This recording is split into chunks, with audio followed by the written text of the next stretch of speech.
Мына балдар келип заманбап балдар аянтчасында ойнош керек мына.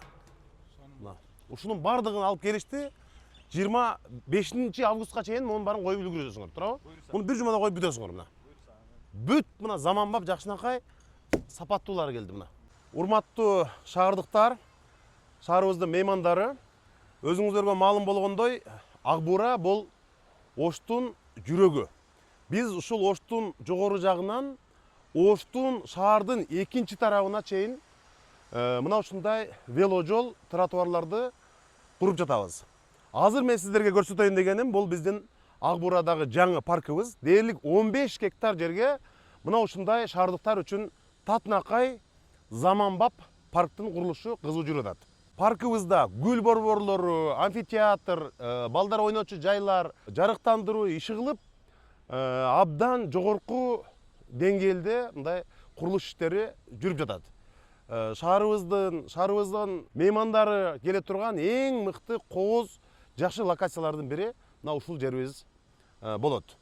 Азыр биз бул жерди буюрса 27 августта расмий ачылышын жасайбыз. Ага шаардыктардын баарын буюрса чакырабыз. Эмне үчүн ушул жерде мына ушундай чоң парк кылдык? Чоң парк дегеним бул дээрлик 15 гектар. Мына бул жагын көрдүңүздөр, өзүңүздөр каналдарды кандай тосконуңузду, бул жактагы жанагы кум жээк, орусча пляж деп коебуз. Ошонун бардыгын жасап келатабыз. Бул жерге 2 көпүрө болот.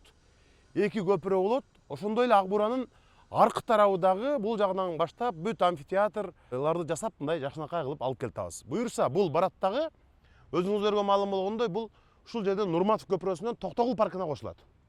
Токтогул паркы барып туруп Ак Буураны бойлоп бул Алишер Наваи паркына кошулат. Алишер Наваи паркынан кийин билесиздер эски базарды дагы биз 50 метр Ак Буураны бойлоп ал жагындагы мына ушундайдан тиги Тоок базардан ылдый ушундай веложол, тротуар, жашылдандыруу, көрктөндүрүү кылып алып кетебиз. Мына аз убакыт калды буюрса, бизде бул жерде ондогон курулушчуларыбыз күнү түнү иштеп атышат. Жакынкы күндөрү мына студенттердин, окуучулардын баарынын кайтып келишине мына ушундай заманбап паркыбызды силер менен ушундай чоң кубанычыбызды бөлүшөбүз деп биз дагы күн санап отурабыз.